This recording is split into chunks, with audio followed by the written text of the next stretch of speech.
Why do birds sing so much in particular at dawn?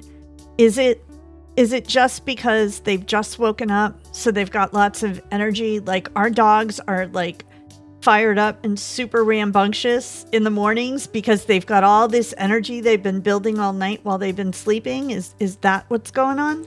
There's some of that, but the early bird theory applies here. And there's advantages to being first. So Love this clip? There's so much more in the full episode. Just tap the link below to watch.